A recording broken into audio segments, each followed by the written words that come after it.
Avant de plonger dans cette histoire incroyable, pensez à vous abonner à la chaîne et à activer la cloche. Ici, chaque récit a quelque chose à dire, et vous ne voudrez pas en manquer un seul. La pluie tombait en rideaux sur les rues animées de New York, transformant le trottoir en un miroir sombre où les lumières des néons dansaient. Emily Carter, 27 ans, une jeune femme au visage marqué par la vie difficile qu'elle menait, avançait à grands pas, sa veste usée trempée, son sac contenant ses maigres affaires glissant contre son épaule. Malgré la peur et le froid, son attention était focalisée sur une silhouette devant elle, un homme en costume élégant venait de trébucher, frappé par une plaque glissante. Sans réfléchir, Emily se précipita pour le rattraper.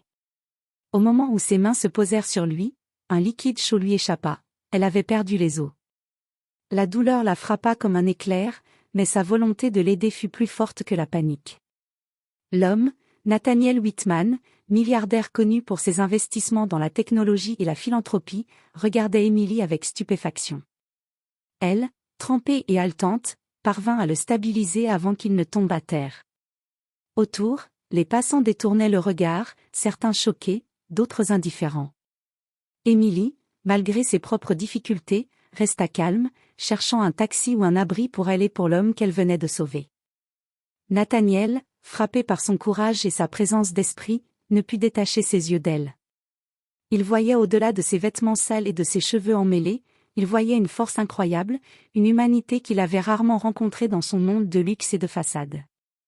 Une ambulance arriva, et Emily fut conduite à l'hôpital. Entre les contractions et la peur, elle se demandait comment elle avait pu se retrouver dans cette situation, seule et enceinte, alors que sa vie avait toujours été une lutte constante pour survivre.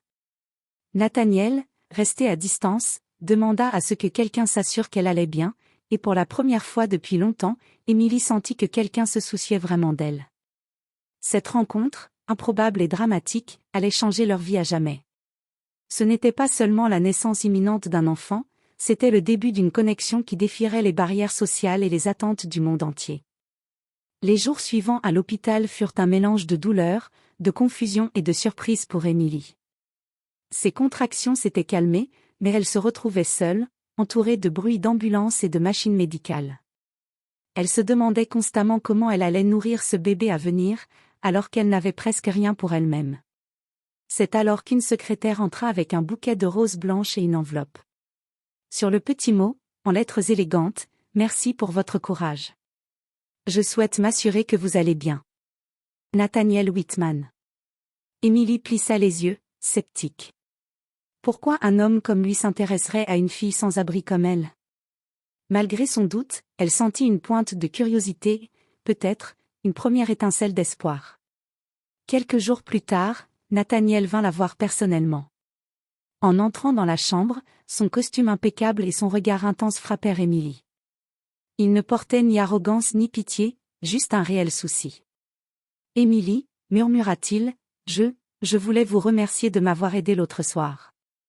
Vous avez été incroyablement courageuse. » « Je ne vous ai fait que ce qu'il fallait, » répondit Emily, embarrassée et fatiguée. Ils parlèrent longuement. Nathaniel voulait comprendre sa situation, et Emily, contre toute attente, s'ouvrit un peu sur sa vie. Les difficultés qu'elle avait traversées, la rue, les petites jobs pour survivre, et surtout, sa grossesse mystérieuse. Nathaniel écouta attentivement, sans jugement, simplement avec une humanité rare qu'Emily n'avait jamais connue. Au fil des jours, il lui apportait de petits gestes de soutien, des repas nutritifs, des vêtements propres, et parfois juste sa présence silencieuse, rassurante. Emily commençait à percevoir derrière le milliardaire froid et médiatisé, un homme capable de gentillesse et de compassion. Mais il y avait un obstacle invisible, la peur d'Emily. Peur que ce lien ne soit qu'un mirage, peur qu'il disparaisse dès qu'il retrouverait son monde de richesse et de privilèges. Pourtant, chaque sourire, chaque attention, chaque mot sincère de Nathaniel effaçait un peu de sa méfiance. Le chapitre se termine sur une note de tension douce amère. Emily regarde par la fenêtre de sa chambre d'hôpital les lumières de la ville, son ventre arrondi contre sa main, et se demande si le destin vient vraiment de frapper à sa porte, ou si tout cela n'est qu'un rêve fragile dans une vie où l'espoir est rare. Quelques semaines plus tard, Emily avait quitté l'hôpital, mais sa vie restait instable. Grâce à Nathaniel, elle avait trouvé un petit appartement temporaire et de quoi subvenir à ses besoins. Pourtant, chaque sortie dans la rue lui rappelait sa précarité, les regards, les murmures, la peur constante d'être jugée pour sa situation. Nathaniel, fidèle à sa promesse, continuait à lui envoyer des messages et à venir la voir. Mais un soir, alors qu'il la rejoignait pour l'emmener à un dîner organisé par ses affaires caritatives, Émilie ressentit une vive inquiétude.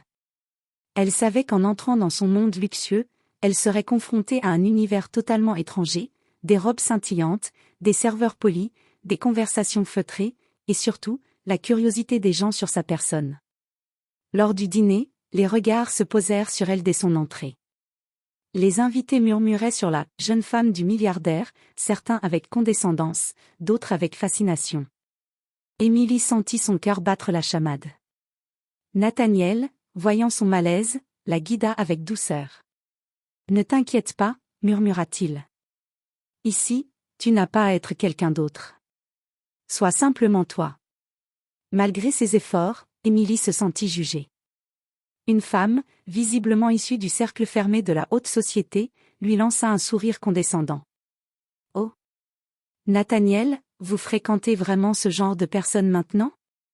Émilie serra les poings discrètement, mais garda sa dignité. Nathaniel intervint, poliment mais fermement, et défendit son choix de l'avoir à ses côtés. Ce geste fit naître un mélange d'admiration et de gratitude chez Émilie. Elle comprit qu'il ne la voyait pas comme les autres, elle n'était pas un trophée pour lui, mais une personne qu'il respectait réellement. Le chapitre se termine par un moment intime après le dîner. Nathaniel raccompagne Émilie chez elle. Sous les lumières de la ville, il prend sa main dans la sienne, et leurs regards se croisent avec une intensité qui fait naître un espoir. Malgré les obstacles sociaux et la peur, une connexion profonde se forme. Émilie commence à sentir que, pour la première fois de sa vie, quelqu'un pourrait vraiment la protéger et l'aimer, non pour son apparence ou sa richesse, mais pour ce qu'elle est réellement. Quelques mois passèrent, et la grossesse d'Émilie avançait. Nathaniel s'impliquait davantage, l'accompagnant aux rendez-vous médicaux et s'assurant qu'elle ait tout ce dont elle avait besoin. Leur lien devenait plus fort, plus intime, mais la peur et le doute d'Émilie restaient. Elle se demandait souvent si un monde aussi éloigné du sien pouvait vraiment l'accepter, elle et son enfant à venir. Un après-midi, alors qu'elle revenait d'un contrôle médical, Émilie trouva une enveloppe sur sa table. Elle l'ouvrit avec appréhension et découvrit un document légal. Il s'agissait d'un test ADN que Nathaniel avait secrètement fait pour s'assurer de la sécurité de son futur enfant. Ses mains tremblaient. D'un côté, cela montrait son sérieux et sa protection, mais de l'autre, Émilie ressentit une violation de sa vie privée. Elle se sentit trahie et humiliée. Le soir même, lors d'un dîner chez Nathaniel, Émilie lui demanda des explications. « Nathaniel, murmura-t-elle, pourquoi ce test? Tu n'avais pas le droit de faire ça. » Nathaniel prit ses mains dans les siennes, le regard rempli de sincérité. « Émilie, je voulais juste protéger ton enfant et toi. Je ne voulais pas te blesser, jamais. Je tiens trop à vous deux. » La tension était palpable. Émilie, émue mais en colère, se retira dans sa chambre pour réfléchir. Elle aimait Nathaniel, mais sa peur de perdre son indépendance et son anonymat était plus forte. Quelques jours plus tard, un événement inattendu survint. Émilie, qui faisait ses courses, fut abordée par des journalistes. Ils avaient découvert qu'elle était la femme qui avait aidé Nathaniel et qu'elle était enceinte. Le scandale commença à éclore, avec des titres sensationnels et des spéculations sur sa relation avec le milliardaire. Émilie, terrifiée, appela Nathaniel. « Je ne veux pas de ce cirque, » murmura-t-elle. « Je veux juste vivre ma vie. » Nathaniel, déterminé, prit une décision. Il organisa une conférence de presse pour défendre Émilie publiquement, annonçant qu'elle n'était pas un objet de curiosité, mais une personne courageuse et digne de respect.